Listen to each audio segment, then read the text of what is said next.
রাসূল করিম সাল্লাল্লাহু আলাইহি ওয়াসাল্লাম বলেন, আফদালুস সিয়ামি বাদা রমাদান শাহরুল্লাহিল মুহাররম। রমজান মাসের পরে সবচেয়ে উত্তম রোজা হলো শাহরুল্লাহ। এই মুহাররম মাসকে বলা হয়েছে আল্লাহর মাস। সুবহানাল্লাহ। আল্লাহর রাসূল বলেন শাহরুল্লাহিল মুহাররম, এই মুহাররম মাসের 10 তারিখের রোজা রমজান মাসের রোজার পরে সবচাইতে বেশি ফজিলতপূর্ণ রোজা। সুবহানাল্লাহ বলি। তাহলে সামনে মুহাররমের 10 তারিখ আসতেছে কিনা? আমাদের রোজা রাখার দরকার আছে না নাই? রোজা রাখার দরকার আছে। সম্মানিত উপস্থিতি, বলছিলাম তারপরে হাদিসের বাকি অংশটুকু রাসূল করিম সাল্লাল্লাহু আলাইহি ওয়াসাল্লাম বলেন, ওয়া আফদালুস সালাতি বাদাল ফারিদাতি সালাতুল লাইল। ফরজ নামাজের পরে সবচেয়ে অধিক মর্যাদাপূর্ণ নামাজ হলো তাহাজ্জুদের নামাজ। সুবহানাল্লাহ বলবেন না? তাহাজ্জুদের নামাজ পড়ার দরকার আছে না নাই? কিন্তু অতি দুঃখের সাথে বলতে হয়, আমাদের মুসলমানের ছেলেরা, মুসলমান ভাইয়েরা, মুসলমান বোনেরা আর্জেন্টিনা ব্রাজিল খেলার দেখার জন্য রাত্রে 4টা পর্যন্ত উজাগর করতে রাজি, কিন্তু ফজরের নামাজের সময় আল্লাহর ডাকে সাড়া দিয়ে আল্লাহর ইবাদত করবে, সেটার জন্য তারা অবহেলায় নিমজ্জিত। কথা বলেন না ঠিক কিনা বেঠিক? কতটা দুর্ভাগা এই জাতি, কতটা লজ্জিত এই জাতি। তাদেরকে সাপোর্ট করো তুমি। এই মুসলমানের ছেলে, তুমি কাকে সাপোর্ট করছো? কার জন্য তুমি অপর মুসলমান ভাইয়ের রক্ত জড়াচ্ছ? মারামারি লিপ্ত হয়ে যাও, কার জন্য তুমি করছো? তুমি যে আর্জেন্টিনার কি মেসির জন্য আর নেইমারের জন্য মারামারি করো, 3 বিশ্বকাপ আর 5 বিশ্বকাপ নিয়ে তর্ক লিপ্ত হয়ে যাও, তুমি মরে গেলেও তারা কেউ টেরও পাবে না। তুমি যে এখানে তর্ক করে মারা যাচ্ছ, তারা জানতেও পারবে না। তুমি যে মেসি আর নেইমারকে অনুসরণ করছো, সে বলতেও পারবে না তুমি যে আসলে মরছো। তুমি কার জন্য তর্ক করছো? তুমি কার জন্য এগুলো করছো? কার জন্য বাবা? লজ্জিত হওয়া উচিত। শুনলে অবাক হবেন, প্যালেস্টাইন এবং ইসরায়েলের যে যুদ্ধ হয়েছিল, আমরা সকলে প্যালেস্টাইন মুসলমান রাষ্ট্রের পক্ষে ছিলাম, এবং যেটাকে আমরা ফিলিস্তিন বলি, ফিলিস্তিনের পক্ষে ছিলাম, এবং আমরা ইসরায়েলের বিরোধিতা করেছি।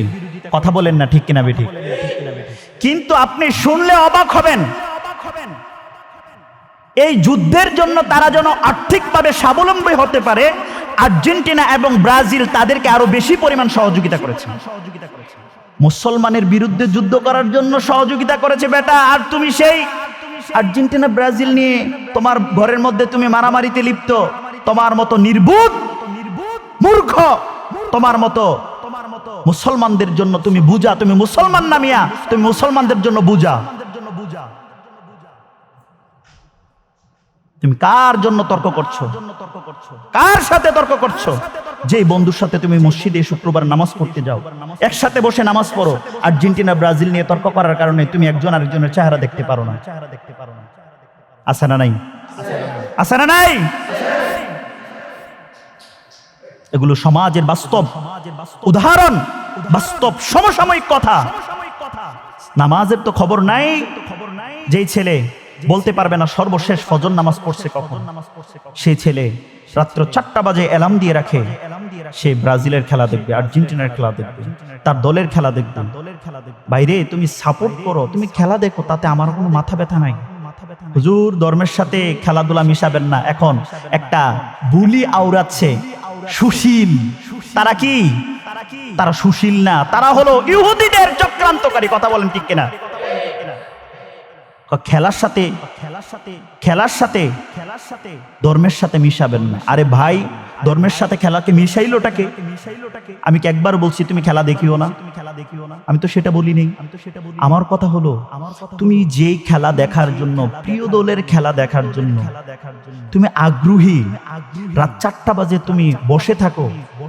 আরে অন্য সময় তুমি চিন্তা করে দেখো, 4টার সময় বাবা মারা যায়, লাশটা ঘরের মধ্যে নিচে বিছানার মধ্যে মাটির মধ্যে শোয়ায় রাখছে।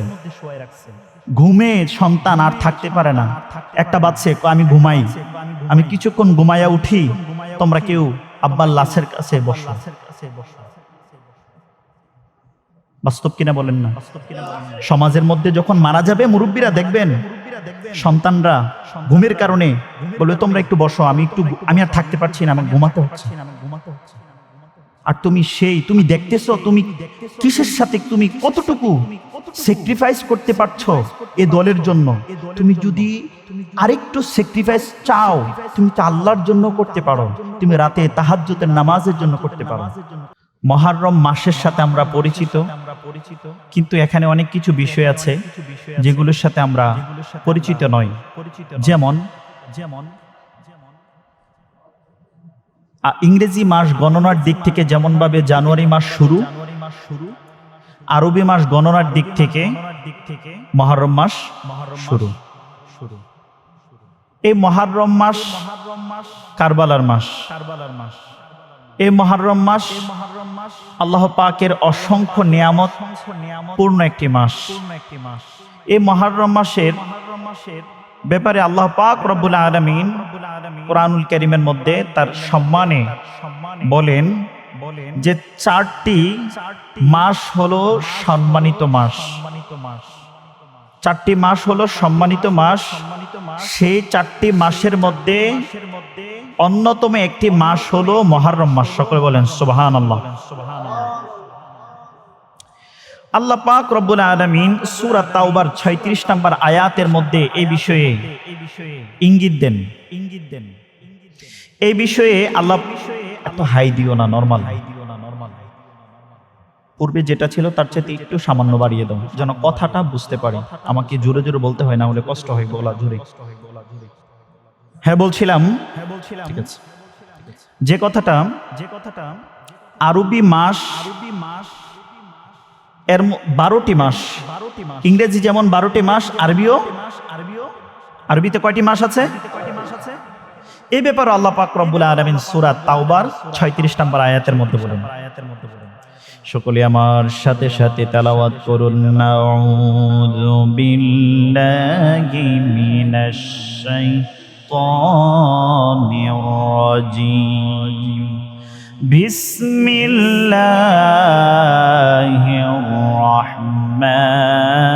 রাহমানির রাহিম।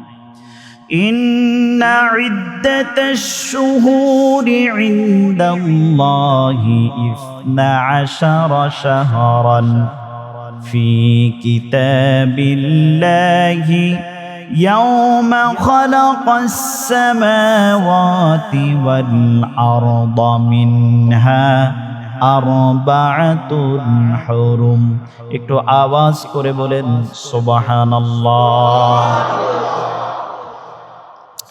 আল্লাহ পাক রব্বুল আলামিন বলছেন, ইন্না ইদ্দাতাশ শুহুরি ইনদাল্লাহি 12 শাহরান। সূরা তাওবার 36 নম্বর আয়াতের প্রথমাংশে আল্লাহ পাক রব্বুল আলামিন বলেন, নিশ্চয় মাসগুলোর মধ্যে সংখ্যার দিক থেকে 12টা মাস। আল্লাহর কাছে সংখ্যার দিক থেকে মাসের মধ্যে আরবি মাস হলো 12টা। কয়টা? আমরা ছেলেদেরকে বাংলা মাসের নাম মুখস্থ করাই, ইংরেজি মাসের নাম মুখস্থ করাই, কিন্তু মুসলমানের ছেলে আরবি 12টা মাসের নাম তার মুখস্থ নাই। ঠিক কিনা বলেন? আরবি 12টা মাস রয়েছে, তার মধ্যে এই প্রথম মাস হলো মুহররম, তারপরে সফর, রবিউল আউয়াল, রবিউল সানি, জামাদিউল আউয়াল, জামাদিউল সানি। ঠিক কিনা বলেন? এরকম ভাবে গণনার দিক থেকে 12টা মাস রয়েছে, কিন্তু মুসলমানের ছেলে জানুয়ারি, ফেব্রুয়ারি, মার্চ, এপ্রিল মুখস্থ করে কিন্তু তার জন্য জেনে রাখা দরকার মুসলমানের যে আরবি হিজরি নববর্ষ থাকে, অর্থাৎ আরবি বছর গণনা হয়, সেই দিন থেকে সেই গণনার দিক দিয়ে আমরা কিন্তু রমজান পালন করি, আমরা কুরবানি পালন করি, রোজার ঈদ পালন করি, এই সব কিছু পালন করি আরবি মাসের গণনার দিক থেকে। সেই দৃষ্টিকোণ থেকে প্রত্যেকটি মুসলমানের আরবি মাসের নাম 12টা জানা দরকার আছে না নাই?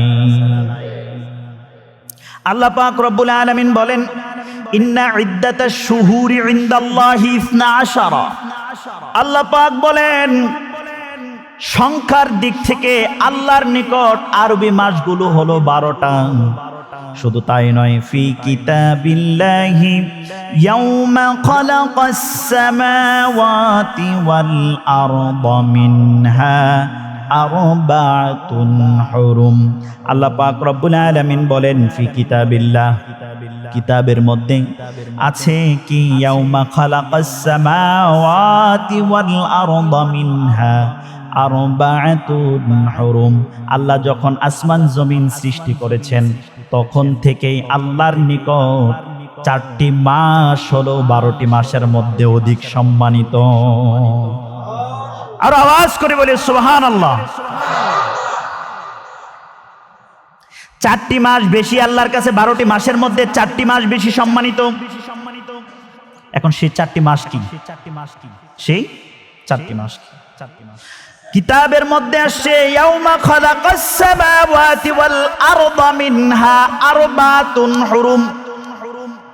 যখন আসমান জমিন আল্লাহ পাক সৃষ্টি করেছেন তখন থেকেই আল্লাহর কাছে 4টি মাস অধিক পরিমাণ সম্মানিত। কয়টি মাস? তাহলে সেই 4টি মাস কি জানার দরকার আছে না নাই? সে 4টি মাস হলো জিলকদ, জিলহজ এবং মুহররম, এবং মাঝখানে হলো রজব মাস। এই 4টি মাস আল্লাহর কাছে যখন দুনিয়া আসমান জমিন সৃষ্টি করেছেন তখন থেকেই আল্লাহর কাছে এই মাসগুলো অধিক পরিমাণ সম্মানিত।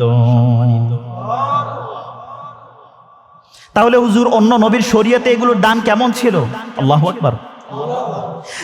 শুধু অন্য নবীর শরীয়তে নয়, আল্লাহ তাআলা যখন হযরত ঈসা আলাইহিস সালামকে দুনিয়া থেকে তুলে নিলেন এবং আমার নবীর দুনিয়াতে আগমনের পূর্ব মুহূর্ত এর মধ্যে যে সময়টা ছিল জাহিলি যুগ, অন্ধকার যুগ, ওই যেই নির্মম বর্বরতার যুগ ছিল, জাহিলি যুগ ছিল, অন্ধকার যুগ ছিল, সেই যুগেও এই 4টা মাসকে সম্মান করা হতো। কেমন সম্মান করা হতো? এক গোত্র আরেক গোত্রের সাথে যে ঝগড়া লাগতো, যুদ্ধ করত, তারা 12 মাস তাদের মধ্যে একটা শত্রুতার আদান প্রদান থাকতো। তাদের সাথে এক গোত্রের সাথে আরেক গোত্রের কি থাকতো? শত্রুতা থাকতো, রক্তাক্ত সম্পর্ক থাকতো। কিন্তু এই 4টা মাস যখন আসতো তখন তারা একজন শত্রুর বাড়ির সামনে দিয়ে আরেকজন শত্রু হেঁটে যেতে পারতো, নিরাপদে, কোনো ভয় থাকতো না। কারণ তারা জানতো এই 4 মাস হলো নিরাপদ মাস, এই 4 মাস সম্মানিত মাস, এই 4 মাসে রক্ত ক্ষরণ করা হবে না, একজন আরেকজনের সাথে যুদ্ধ করবে না, একজন আরেকজনকে মারবে না। কারণ তৎকালীন সময় না, তার আগ থেকেও এই মাসগুলোকে সকল নবীর যুগের, সকল নবীর শরীয়তে এই মাসগুলোকে সম্মান করা হতো। এই 4টা মাস কি কি? জিলকদ, জিলহজ, মুহররম, আর মাঝখানে আছে রজব মাস। এই 4টি মাস। সুবহানাল্লাহ বলবেন না?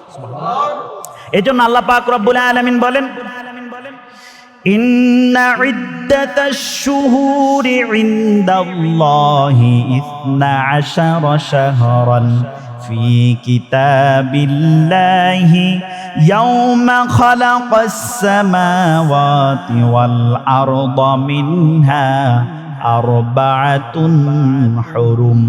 সুবহানাল্লাহ বলেন। আল্লাহ পাক রব্বুল আলামিন বলেন, আল্লাহর কাছে সংখ্যার দিক থেকে মাস হলো 12টি, মুহররম, সফর, এভাবে একদম জিলহজ পর্যন্ত।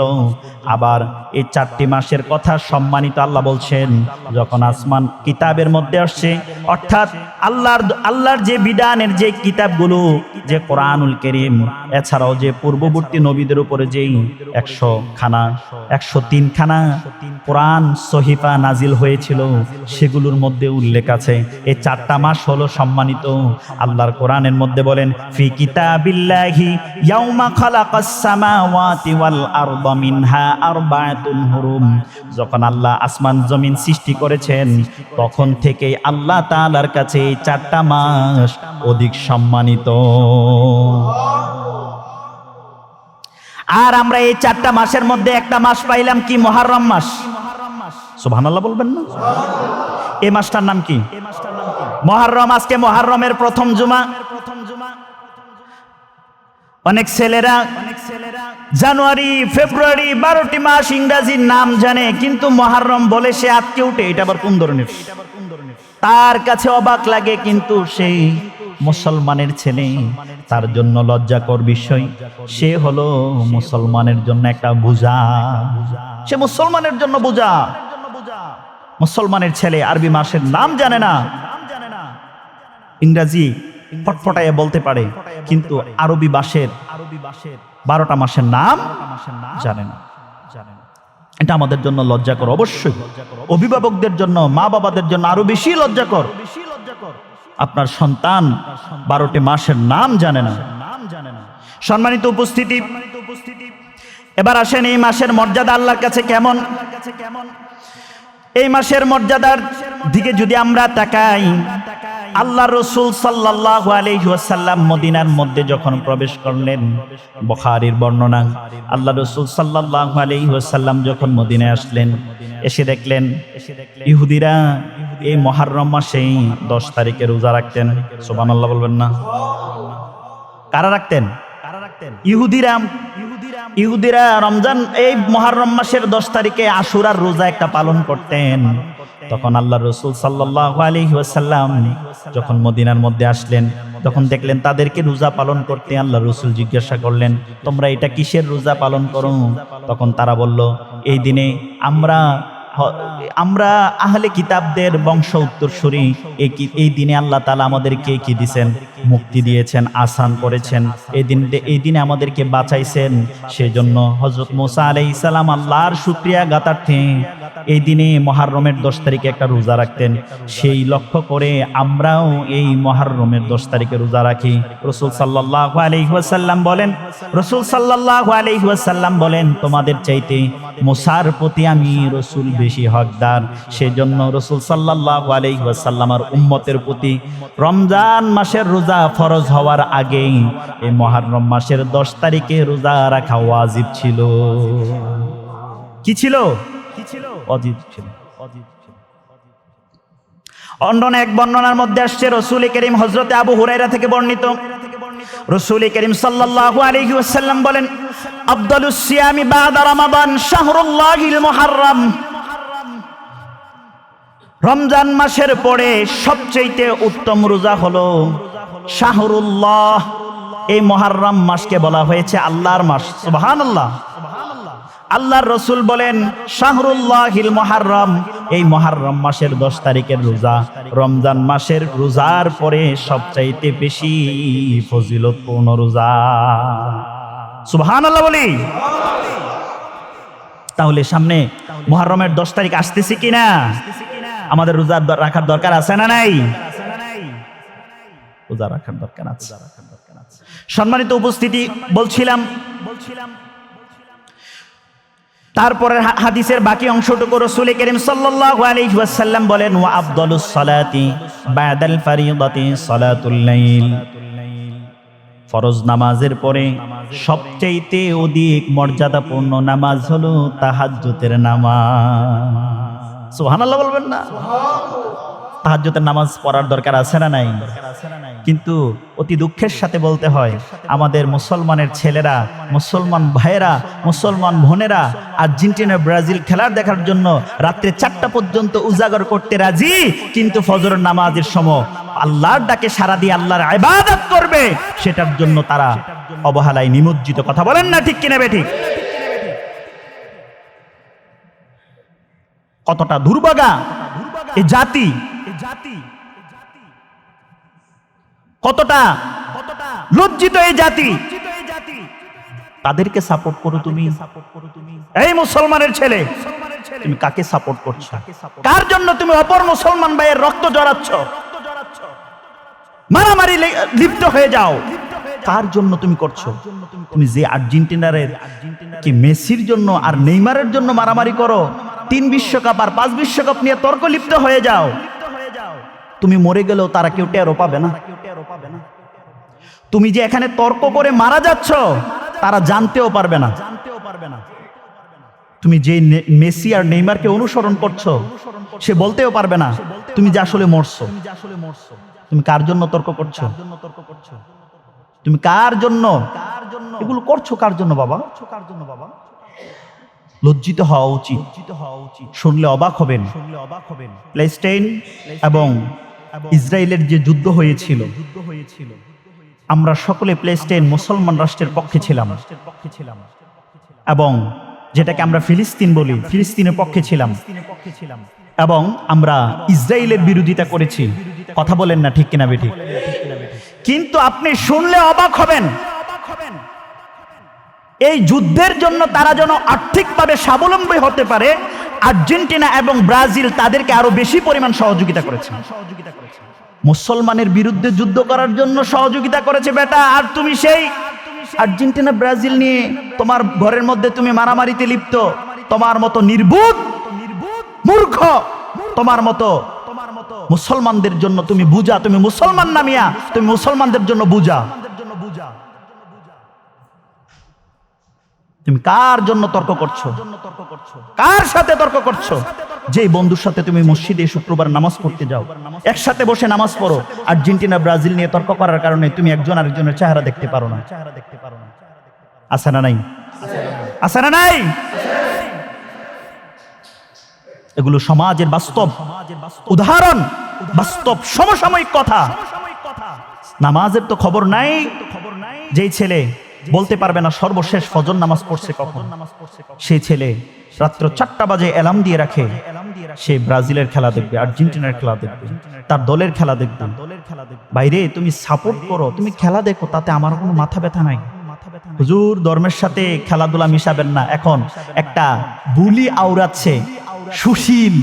তারা কি? তারা সুশীল না, তারা হলো ইহুদিদের চক্রান্তকারী। কথা বলেন ঠিক কিনা? খেলার সাথে ধর্মের সাথে মিশাবেন না। আরে ভাই, ধর্মের সাথে খেলাকে মিশাইলোটাকে? আমি কি একবার বলছি তুমি খেলা দেখিও না? আমি তো সেটা বলি নেই। আমার কথা হলো, তুমি যেই খেলা দেখার জন্য, প্রিয় দলের খেলা দেখার জন্য তুমি আগ্রহী, রাত 4টা বাজে তুমি বসে থাকো। আরে অন্য সময় তুমি চিন্তা করে দেখো, 4টার সময় বাবা মারা যায়, লাশটা ঘরের মধ্যে নিচে বিছানার মধ্যে মাটির মধ্যে শোয়ায় রাখছে। ঘুমে সন্তান আর থাকতে পারে না, একটা বাচ্চা আমি ঘুমাই, আমি কিছুক্ষণ ঘুমাইয়া উঠি, তোমরা কেউ আব্বার লাশের কাছে বসো। বাস্তব কিনা বলেন না? সমাজের মধ্যে যখন মারা যাবে মুরব্বীরা দেখবেন, সন্তানরা ঘুমের কারণে বলবে তোমরা একটু বসো, আমি আর থাকতে পারছি না, আমার ঘুমাতে হচ্ছে। আর তুমি দেখতেছো, তুমি কিসের সাথে, তুমি কতটুকু স্যাক্রিফাইস করতে পারছো এ দলের জন্য। তুমি যদি আরেকটু স্যাক্রিফাইস চাও, তুমি তো আল্লাহর জন্য করতে পারো। তুমি রাতে তাহাজ্জুদের নামাজের জন্য করতে পারো। তুমি ফজর নামাজ পড়তে পারো না, তুমি চাইলে ফজর নামাজ না তাহাজ্জুদের নামাজও পড়তে পারো। যারা এই পৃথিবীতে আল্লাহওয়ালা হয়েছেন, আল্লাহর ওলি হয়েছেন, তারা রাতের সেজদাকে মিস দেন নাই, রাতের সেজদাও করেছেন। তারা তোমার মতো আমার মতো মানুষই ছিলেন, তারা আসমান থেকে সরাসরি নামেন নাই। তুমি যে খেলার প্রেমে নিমজ্জিত, তুমি আল্লাহর প্রেমে একবার ডুব দিয়ে দেখো না। তুমি একটু অনুভব করে দেখো। তুমি আজকে মনে করো শুয়ে গেছো কবরে, এখন তোমাকে আর কেউ নিতে আসে না, দেখতে আসে না। অথবা অনুভব করো তোমার বাবার কথা, তোমার দাদার কথা, যে দাদা তোমাকে নিয়ে দোকানে যাইতো মজা খাওয়ার জন্য, তোমাকে মজা খাওয়ানোর জন্য, দাদার কাছে আবদার করতা, দাদা চিপস খাবো। সে দাদা তোমার হাতটা ধরে দোকানে নিয়ে যেত। দাদা আজকে কবরে, সে কবরের পাশে তো তোমার বাবাও বসে থাকে না। তোমার দাদার কবরের মধ্যে তোমার দাদা একা শুয়ে আছে। মাটির নিচে কি হচ্ছে আমরা কেউ বলতে পারি না।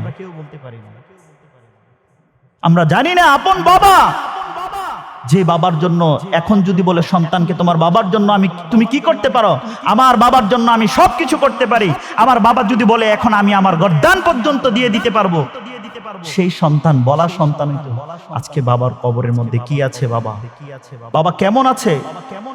বছর একবারও তুমি কবর জিয়ারত করতে আসো না, তুমি নামাজ পড়ো না। যুবক, তোমার শত্রু নয়, আমি তোমার বন্ধু, আমি তোমার মুসলমান ভাই, আমি তোমার দ্বীনী ভাই, তোমাকে নসিহত করছি, শোনো ভাই।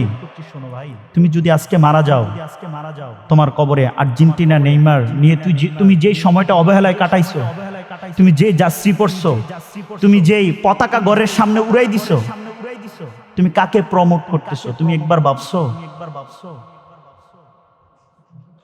তুমি একবারও ভাবো নাই তুমি কাকে প্রমোট করছো? যুবকদের মুখে হাসি ফুটছে দেখা যায়, তোমাদের দাঁত দেখলে আমার কাছে লজ্জা লাগে। এমতো সময় তুমি লজ্জিত হওয়া উচিত, তোমাকে হাসার সময় না এখন, তোমাকে লজ্জিত হওয়া উচিত। আসলে হুজুর যেগুলো বলছে, আমি একজন মুসলমানের ছেলে হিসাবে আসলে এগুলো আমার জন্য কতটুকু যুক্তিযুক্ত। আয়াতের অর্ধেক পড়েছি, বাকি অর্ধেক নিয়ে আসি। আল্লাহ পাক রব্বুল আলামিন বলেন, ذلك الدين القيم فلا تظلموا فيهن أنفسكم وقاتلوا المشركين كافة كما يقاتلونكم كافة। আল্লাহ পাক রব্বুল আলামিন বলছেন, ذلك الدين القيم, তোমরা এই মাসগুলোতে পাপাচারে লিপ্ত হইও না। এই মাসগুলোতে তোমরা পাপাচারে লিপ্ত হইও না। তোমার আল্লাহর ওয়াহদানিয়ত আর রুবুবিয়তকে নিয়ে প্রশ্ন করে, যারা তোমার আল্লাহর ওয়াহদানিয়ত আর রুবুবিয়ত, একত্ববাদ আল্লাহ সুবহানাহু ওয়া তাআলার জাত ও সত্তাকে নিয়ে যারা প্রশ্ন করে, সেই জাতির বিরুদ্ধে আল্লাহ বলছেন তুমি সর্বদা কি করো? যুদ্ধ করো। কামা ইউকাতিলুনাকুম কাফা, যেমনি ভাবে তারা তোমাদের বিরুদ্ধে যুদ্ধ করে। আর এখন আমরা বন্ধু বানায় বসে রয়েছি, শত্রুও চিনি না, বন্ধুও চিনি না। ওয়া'লামু আন্নাল্লাহা মা'আল মুত্তাকিন, জেনে রাখো আল্লাহ খোদা বিরোধীর সাথে আছেন, অর্থাৎ তাদেরকে সাহায্য করেন। তুমি যদি তাহাজ্জুদ পড়তে চাও, আল্লাহ তোমাকে সাহায্য করবেন, আল্লাহ তোমাকে সাহায্য করবেন। তুমি আল্লাহর রাস্তায় হাঁটতে চাও, আল্লাহ তোমাকে সাহায্য করবেন। ভাই, আমি এগুলো আমার দ্বীনী ভাই হিসাবে তোমাদেরকে মেজাজ দেখিয়ে কথা বলেছি। আমার কথাই ভাই কেউ কষ্ট নেবেন না। আপনার আমার দ্বীনী ভাই, আপনি ইন্তেকাল করলে আপনার জানাজায় আমি আসব। আমি ইন্তেকাল করলে শুনবেন, আমাদের ইমাম সাহেব ইন্তেকাল করেছেন, সবাই না যেতে পারলো, কিছু সংখ্যক হলো আমার জানাজাতে উপস্থিত হবে, কিন্তু নেইমার মেসি আমাদের জানাজাতেও আসবে না, আমাদের জন্য দোয়াও করবেন। আল্লাহ তাআলা আমাদেরকে বুঝার তৌফিক দান করুন। সকলে পড়েন আল্লাহুম্মা আমিন।